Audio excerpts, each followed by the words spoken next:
Hi guys, இன்னைக்கு நம்ம பார்த்துட்டு இருந்த கொரியன் ட்ராமாவோட நெக்ஸ்ட் பார்ட் தான் பார்க்க போகிறோம். ஸோ சேனல் சப்ஸ்கிரைப் பண்ணி பெல் ஐக்கான் கிளிக் பண்ணி வச்சுக்கோங்க. லைக் பண்ணி ஷேர் பண்ணி ஹைப் கொடுக்கவும் மறக்காதீங்க. அப்போ தான் நாங்கள் போடுற வீடியோஸ் உங்களுக்கும் வரும், அதே மாதிரி மற்றவங்களுக்கும் ரீச் ஆகும். ஸோ வித்தவுட் எனி டிலே ட்ராமாக்குள்ளே போயிடலாங்களா? இந்த எபிசோட் ஸ்டார்டிங் சீனில் நம்ம 10 பில்லியன் எடுத்துகிட்டு நம்ம ஹீரோ அப்படியே வந்த மாதிரி தானே காமிச்சிருப்பாங்க. அதே மாதிரி வந்துட்டுருப்பாரு. சரி, நம்ம 10 பில்லியன் எடுத்துகிட்டு போய் அவனுக்கு கொடுத்துடலாண்டா அப்படின்னு எடுக்கிற டைமில் நம்ம குட்டி பாண்டு வரைஞ்சிருக்கோம் இல்லைங்களா, அந்த ட்ராயிங் அது வந்து அங்கே இருக்கும். அதை பார்த்தோன்னே அவ்வளோதான், அவருக்கு எல்லாமே ஞாபகம் வரும். அந்த ஃபேமிலி சொல்லிட்டு என்னெல்லாம் பண்ணிகிட்ருப்பாங்க. ஸோ அதெல்லாம் ஞாபகம் வருமோ, அந்த மெமரிஸ்லாம் மொத்தமாக ரீகலெக்ட் ஆகிட்ருக்கும். அதெல்லாம் பார்த்துட்டு அவர் அப்படியே வந்து யோசிச்சு பார்ப்பாரு. நம்ம ஹாரி கிட்ட சொல்லியிருப்பார் இல்லையா அவர், இந்த மாதிரி யாரெல்லாம் என்ன லவ் பண்ணுறாங்களோ, அதாவது யாரெல்லாம் என்னை ப்ரொடெக்ட் பண்ணணும்னு நினைக்கிறாங்களோ அவங்களெல்லாம் நான் கண்டிப்பாக ப்ரொடெக்ட் பண்ணுவேன் அப்படின்ற மாதிரி சொல்லியிருப்பாரு. ஸோ அதில் யோசிச்சுட்டு இவங்க நான் எனக்காக இவ்வளோ நாள் நின்னாங்க, இப்போ அவங்கள விட்டுட்டு நான் எப்படி இதெல்லாம் பண்ண முடியும்? கண்டிப்பாக இந்த காசை கொடுத்தேன்னா இந்த லீவ் வந்து எல்லாரையுமே கொன்னுடுவான் அப்படின்றது அவருக்கு நல்லாவே தெரியும். ஸோ அதனால் அதை யோசிச்சுட்டு இந்த டேமின் கிட்ட போய் நிற்பாரு. டே, என் காசு எங்கடா? இங்கே பாருங்க, நீ எனக்கு 3 மாதம் தரேன்னு சொல்லியிருக்கீங்க. 3 மாதம் இன்னும் முடியலையே, அதுக்கு முன்னாடி என்ன கேட்டுட்டு இருக்கீங்க? இன்னும் உங்கள் அப்பா வந்துட்டு ஜெயிலே வந்து சாகணும்னு நீ முடிவு பண்ணிட்டியா? இங்கே பாருங்க, நீங்கள் கண்டிப்பாக எனக்கு 3 மாதம் டைம் கொடுத்தே தான் ஆகணும். நான் அப்படி சொல்லி தான் நான் இந்த இதுக்கே வந்தேன்.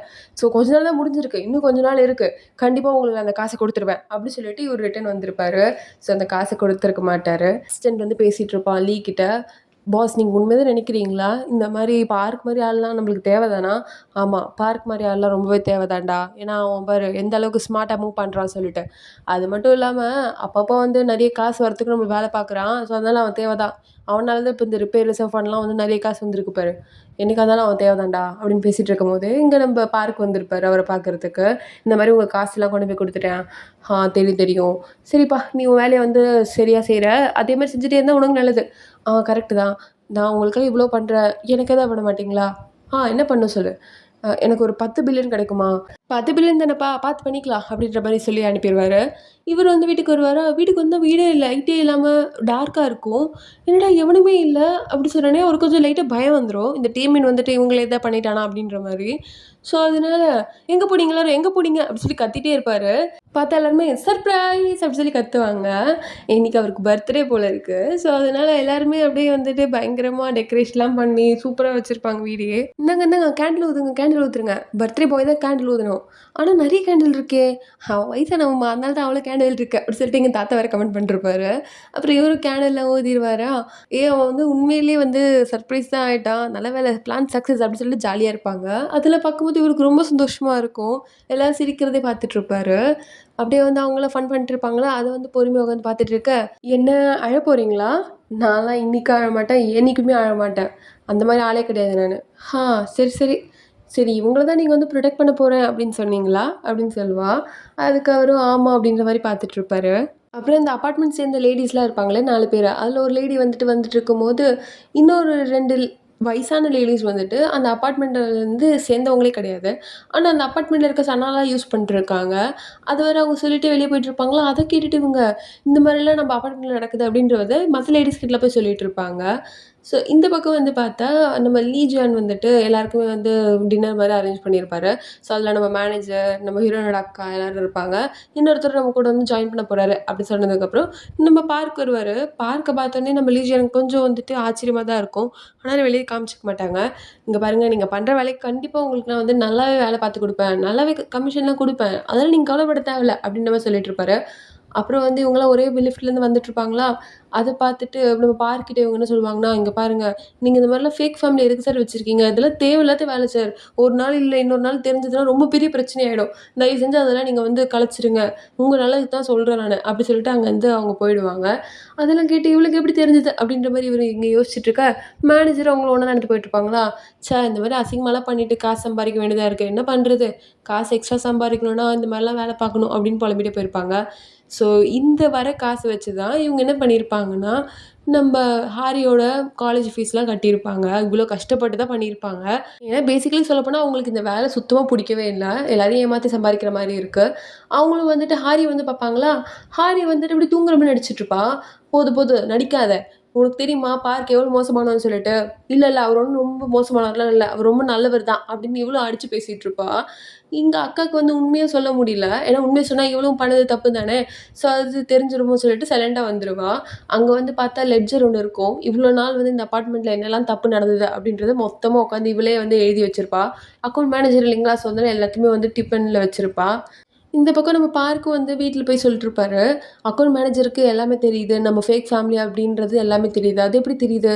அவருக்கு எப்படி தெரிஞ்சுச்சு? ஆனா, அவ வந்து யார்ட்டயுமே சொல்லவே இல்ல. அதுதான் எனக்கும் புரியல. அவ நெனச்சிருந்தா வேற யார்கிட்டயும் சொல்லியிருக்கலாமே!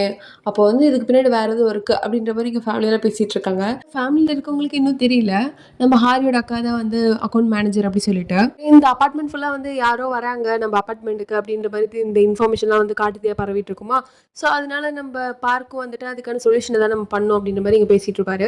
அப்படியே வந்து சிசிடிவியில் செக் பண்ணும்போது எல்லாருமே வயசானவங்க தான். அதுவும் எல்லாரும் எங்கேருந்து வருவாங்கன்னா கவர்மெண்ட்டோட ரெண்டல் ஹவுஸ்.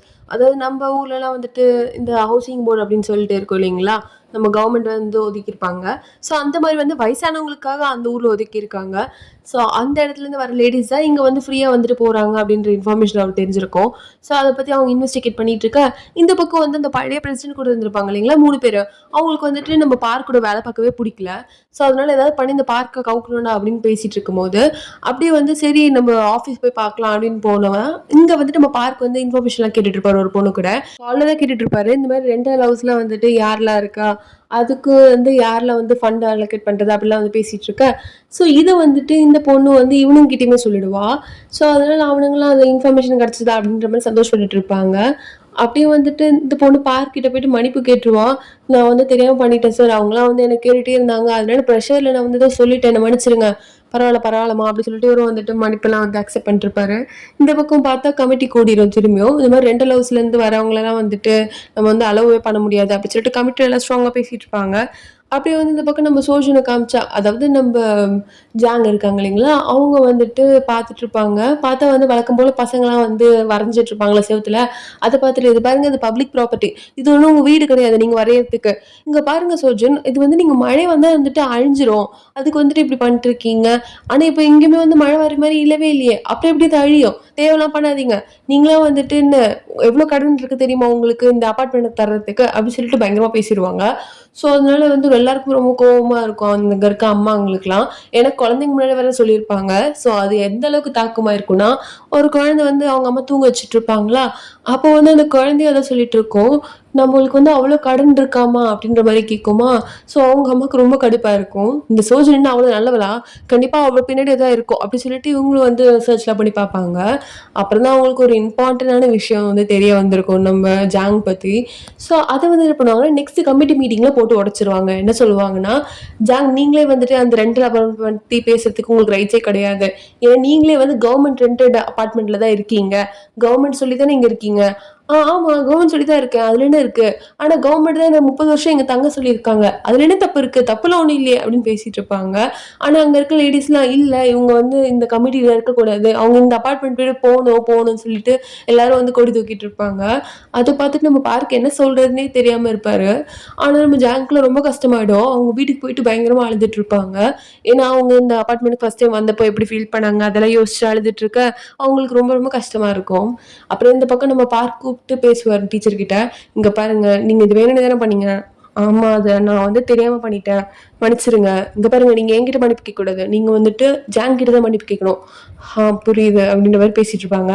இந்த லீ வந்து ஒருத்தரை பார்க்க வந்திருப்பாரு. அவர் லீயோட பெரிய ஆள் போல இருக்கு. அவர் என்ன சொல்லிட்டு இருப்பாருன்னா, இங்க பாரு இந்த மாதிரி அந்த கவர்மெண்ட் ப்ராஜெக்ட் இப்ப நம்ம வந்து எதுவுமே பண்ண முடியாது. என்னது, ஆமா அது வந்து இப்போ கவர்மெண்ட் வந்து கன்சிடர் பண்ணிட்டு இருக்காங்க, அது வந்து இப்போ ரெண்டல் அபார்ட்மெண்ட்டாக மாற்ற போறாங்களா என்னன்னு தெரியல அப்படின்னு சொல்லும் போது இவருக்கு ரொம்ப கோவமா வரும். அது இப்படி கவர்மெண்ட் வந்து ஏன் எழுத்து எடுக்கலாம் அப்படின்னு சொல்லிட்டு அசிஸ்டன்ட் போட்டு கத்திட்டு கிடப்பாரு. அப்புறம் இந்த ரெண்டல் அபார்ட்மெண்ட்ல இருக்கவங்க டீட்டெயில்ஸ் எனக்கு வேணும் அப்படின்னு சொல்லிட்டு மேனேஜர் கிட்ட கேட்டுட்டு இந்த பக்கம் நம்ம பார்க் கிட்ட வந்து பேசிட்டு இருப்பாரு. இந்த மாதிரி ரெண்டல் அபார்ட்மெண்ட்ல இருக்கவங்களாம் மொத்தமாக காலி பண்ணிடு, எவனுமே என்னோட அபார்ட்மெண்ட்ல அப்படி இருக்கக்கூடாது அப்படின்னு சொல்லிட்டு இருப்பாரு. ஸோ அதனால அதெல்லாம் கேட்டு வந்து நம்ம பார்க் என்ன பண்ணுவாருன்னா வீட்டுக்கு வந்தவர், ஹரி நீ இன்னும் கிளம்பலையா, நான் கிளம்ப தான் போறேன், அவ பாரு இன்னும் வந்து அவனுக்காக தான் வெயிட் பண்ணிட்டு இருந்திருக்கா, இல்லைன்னா ஃபர்ஸ்டே கிளம்பியிருப்பால, இங்க பாருங்க அந்த மாதிரிலாம் கிடையாது, நான் கிளம்ப தான் போறேன் அப்படி சொல்லிட்டு அவங்க வந்து கோவமா கிளம்பிட்டு இருப்பா. அப்புறம் இவரும் வந்துட்டு சரி பார்த்துப்போ அப்படின்னு சொல்லிட்டு அப்படியே பார்ப்பாரு. பார்த்தா அப்பதான் அவருக்கு ஞாபகம் வரும் இந்த ரெண்டல் அபார்ட்மெண்ட் விஷயம். அதனால ஹரி ஒரு நிமிஷம், நீ இன்னைக்கு எனக்கு ஓவர் டைம் ஒர்க் பண்ண முடியுமா அப்படின்னு கேட்பாரு. ஆ அப்படியா? அப்படின்ற மாரி இவ பார்த்துட்டு இருக்க. கேட்டீங்களா? கேட்டீங்களா? ஓவர் டைமா? ஃபர்ஸ்ட் டைம் வந்துட்டு இந்த மாரி ஓவர் டைம் ஒர்க் பண்றது நெனச்சு எனக்கு ரொம்ப ப்ளஷ் ஆயிட்டு இருக்கு. எனக்கே ப்ளஷ் ஆகுதுன்னா பார்த்துக்கோயேன். எனக்கே வெக்க வெக்கமா வருது. சின்ன சிசுங்க எப்படி இருந்துட்டு போகுது? அப்படி சொல்லிட்டு இவங்கலாம் கதைய கட்டிட்டு இருப்பாங்க. அப்புறம் வந்து இவங்க 2 பேரும் அந்த அபார்ட்மெண்ட் இஷ்யூலாம் பத்தி பேசிட்டு இருக்க, எனக்கு அது புரியல அப்படின்னு சொல்லிட்டு அவர் கேட்பாரு. அதுக்கு இவளும் வந்து டீட்டெயிலா எக்ஸ்பிளைன் பண்ணிட்டு இருப்பா. என்னதான் ஆனாலும் இவ லா படிச்சவ தான். ஆனா லாஸ்ட்ல எக்ஸாம்ல மட்டும் ஃபெயில் ஆயிட்டா கடைசில. பார் கவுன்சில்ல அவரால ப்ரூவ் பண்ண முடியல. ஆனாலும் அவ வந்து லா படிச்சா தானே! ஸோ, அதனால அவருக்கு வந்து எக்ஸ்ப்ளைன் பண்ணிட்டுருப்பா எல்லாத்தையுமே. அவரு வந்து பொறுமையா கேட்டுட்டுருப்பாரு. இவனுங்கலாம் எட்டி எட்டி பார்த்துட்டுருப்பாங்க. "டேய் என்னடா பண்ணிட்டுருக்கீங்க? இதெல்லாம் உங்களுக்கு பிரைவசி குடுக்கணும் நம்ப." "அப்படியா? ஆனா எங்க அண்ணன் இந்த மாரி கியூட்டா இருக்கிறதெல்லாம் வந்துட்டு நாங்க இப்ப தான் ஃபர்ஸ்ட் டைம் பார்க்குறோம்." அப்படி சொல்லிட்டு இவனுங்கலாம் ஆசையா பார்த்துட்டுருக்க, திடீர்னு எல்லாம் கீழ விழுந்துருவாங்க. "டேய் என்னடா பண்ணிட்டுருக்கீங்க?" "ஆ ஒண்ணும் இல்ல, ஒண்ணும் இல்ல. மரியாதையா இங்கருந்து போயிடுங்க." அப்படி சொல்லுவாங்க. ஸோ, அதனால எல்லாரும் அங்கருந்து தெறிச்சு ஓடிட்டுருப்பாங்க. அப்புறம் இந்த பக்கம் நம்ம பார்க் போனவரு, நம்ம ஜாங் கிட்ட போயிட்டு, இந்த மாரி நீங்க இந்த ரெண்டல் அபார்ட்மெண்ட்ட காலி பண்ணி தான் ஆகணும். எல்லார் மாரியும் நீங்க சொல்ல ஆரம்பிச்சுட்டியா? ஆனா எனக்கு ஒரு சொல்யூஷன் இருக்கு. நீங்க வந்துட்டு டெனன்ட்டோட பிரசிடென்ட்டா நிக்கணும். ஆ புரியல. ஆமா. இப்போ நம்ப ஹீரோ வந்துட்டு இந்த மொத்த அபார்ட்மெண்ட்டுமே பிரசிடென்ட். ஸோ ஒரு டிவிஷனா டெனன்ட்டுக்கு மட்டும் இருக்க பிரசிடென்ட்டா வந்து இவங்கள நிக்க சொல்றாரு. அது வந்துட்டு எப்படி ஒர்க் அவுட் ஆகும் அப்படின்ற மாரி இவங்க யோசிச்சுட்டு இருப்பாங்க. அதெல்லாம் ஒர்க் அவுட் ஆகும் அப்படின்ற மாரி இவங்க என்ன பண்ணுவாங்கன்னா, திரும்பி வந்து எலக்ஷனுக்காக வந்து எல்லார்கிட்டயும் ஓட்டு கேட்டுட்டு இருப்பாங்க. நம்ப ஜாங், அப்புறம் நம்ம பார்க்கோட மொத்த ஃபேமிலி எல்லாரும் சேர்ந்து ஓட்டு கேட்பாங்க. வழக்கம் போல நம்ம பார்க்கோட எஃபர்ட்ஸ்லாம் வேஸ்ட்டா போகுது. வின்னும் பண்ணிடுறாங்க. ஸோ வின் பண்ணதுக்கப்புறம் ஃபர்ஸ்ட்டு வந்துட்டு நம்ம அம்மாங்கலாம் இருப்பாங்க இல்லைங்களா? அவங்க தான் வந்துட்டு நம்ப ஜாங் வந்து வெல்கம் பண்ணுவாங்க பிரசிடென்ட்டா. அப்புறம் வந்து ரொம்ப சாரிலாம் சொல்லுவாங்க. அத பார்த்துட்டு ஜாங் அதெல்லாம் ஒண்ணும் பிரச்சனை இல்ல. நான் எல்லாத்தையும் மறந்துட்டேன் அப்படின்னு சொல்லிட்டு பெருந்தன்மையா பேசிருவாங்க. இதெல்லாம் கேட்டு நம்ம லீக்லாம் பயங்கர கோவமா இருக்கும். நான் என்ன சொல்லிட்டு இருக்கேன், அவன் என்ன பண்ணிட்டு இருக்கான்? ரெண்டல் அபார்ட்மெண்ட்ல இருக்கவனுங்க மொத்தத்தையும் காலி பண்ண சொன்னா, அங்கருந்து ஒரு பிரசிடென்ட்ட தூக்கி போட்டுருக்கான் பாத்தியா? அவனுக்கு எவ்வளவு கொழுப்பு இருக்கும் அப்படின்னு பேசிட்டு இருப்பாங்க. நம்ம ஹாரி வந்து வீட்ல இருக்க பொருள்லாம் கிளீன் பண்ணிட்டு இருப்பாளா, அப்போ வந்துட்டு அவங்க அக்காவோட லெட்ஜர் வந்து அவ கண்ல பட்டுரும். அதனால பயங்கர கோவமா அவங்க அக்காவ போட்டு கத்திட்டு இருப்பா. இந்த மாதிரி கேவலமான விஷயம்லாம் பண்ணி தான் என்ன வந்து லாக்கு படிக்க வச்சு. ஆனா அவள கேட்டேன் இந்த மாதிரி பண்ண சொல்லி, மரியாதை இதெல்லாம் விட்டுட்டு வந்துரு. மறுபடியும் நம்ம வேற ஏதாவது வேலை பார்த்து பொழைச்சுக்கலாம் அப்படின்னு சொல்லிட்டு அவளும் வந்து பயங்கரமா கத்தி விட்டுருவா. ஸோ அதனால அவங்க அக்காவும் வந்துட்டு நம்ம மேனேஜர் கிட்ட போயிட்டு இந்த மாதிரி இனிமேல்ல இருந்து என்னால இங்க வேலை பார்க்க முடியாது அப்படின்னு ரொம்ப ரெக்வஸ்டாவே கேட்டுட்டு இருப்பாங்க. மேனேஜர் வந்து அதெல்லாம் உன்னால முடியாதுமா, இவனுங்க பெரிய ஆளுங்க, உன்னை விட மாட்டாங்க அப்படின்னு பேசிட்டு இருப்பாரு. ஆனாலும் இவன் வந்துட்டு இல்ல நான் இங்க இருந்து போய் தான் ஆகணும். சப்போஸ் நீங்க என்ன வந்து விடல அப்படின்னா என்கிட்ட எல்லா லெட்ஜரும் இருக்கு, நான் வந்து எல்லாத்தையுமே சொல்லி விட்டுருவேன் எல்லார்கிட்டயும் அப்படின்னு சொல்லிட்டு இவங்களே மிரட்டுவா. ஸோ அதனால இவர் என்ன பண்ணுவாருன்னா லீஜியன் கிட்ட போயிட்டு எல்லாத்தையுமே சொல்லிடுவாரு. இந்த மாதிரி மேனேஜர் நம்ம அக்கௌண்ட் மேனேஜர் வந்துட்டு இங்க இருந்து போகணும்னு சொல்றாங்க சார். ஓ அவ்வளவு தைரியம் ஆயிடுச்சு அவளுக்கு. அதுவும் இல்லாம நம்ம லெட்ஜர் வேற அவங்க கிட்ட இருக்கு. ஓ அதை வச்சு வேற மிரட்டுறாளா அவ? என்னையும் மிரட்டுறாளா? அவ்வளவு தைரியம் ஆயிடுச்சா என்ன அவளுக்கு? அவளை நான் எப்படி வரணும் பாத்துக்கிறேன். இனிமேல் அவ நம்மளுக்கு தேவையில்லை. ஆனா சார் அவங்க நம்ம வேலையை விட்டு அனுப்புனாலே அவங்க இதை பத்தில எதுவும் சொல்ல மாட்டாங்க சார். இந்த மாதிரிலாம் வந்துட்டு என்ன யாரும் மிரட்டுறவங்க உயிரோட இருக்கக்கூடாது நெக்ஸ்ட் டைம். அவ்வளவுதான். ஸோ அதனால அவளை எப்படி நான் பாத்துக்கிறேனோ அப்படி பாத்துக்கிறேன் அப்படின்னு நீங்க பேசிட்டு இருப்பாரு மேனேஜர் கிட்ட. மேனேஜருக்கு ரொம்ப கஷ்டமா தான் இருக்கும். ஆனாலும் வந்து எதுவும் சொல்ல முடியாது. இந்த பக்கம் நம்ம பார்க்க கூப்பிட்டு விட்டு இந்த மாதிரி நீ எனக்கு ஒரு வேலை பார்க்கணும். என்ன சார் என்ன வேலை பார்க்கணும்? அது ஒரு சின்ன வேலை தான்ப்பா. அதை மட்டும் பார்த்து விட்டுரு. நான் சொல்றது செய்யணும் நீ அவ்வளவுதான் அப்படி சொல்லிடுவாரு. ஸோ அதனால பார்க்கும் சரி என்னடா சொல்ல போறான் அப்படின்னு பார்த்தா இவர் வந்து ஒரு ட்ரக் ஓட்ட சொல்லியிருப்பாங்க. ஸோ இவரு வந்து அந்த ட்ரக் எடுத்துட்டு வந்திருப்பாரு. அப்படியே வந்துட்டு இருக்கும்போது அந்த பொண்ணு மேல ஏத்து அப்படின்னு சொல்லுவாரு. இவரு ஏத்தலாமா அப்படின்னு போனவரு அப்புறம் திடீர்னு வந்து ட்ரக்க எடுத்துருவாரு. அப்புறம் வந்து அப்படியே நம்ம அசிஸ்டண்ட்ட வந்து இடிக்கிற மாரி இருக்கும். ஆனா அவரையும் இடிக்காம நின்றுவாரு. அப்புறம் வீட்டுக்கு வருவாரு. வீட்டுக்கு வந்துட்டு என்ன காரியம் பண்ண சொன்னீங்க நீங்க என்ன? இங்க பாருப்பா உனக்கு என்ன 10 பில்லியன் தானே வேணும்? நான் எடுத்து வைக்கிறேன். எனக்கு தெரியும் உனக்கு ஏதோ பெரிய பிரச்சனை இருக்கு சொல்லிட்டு.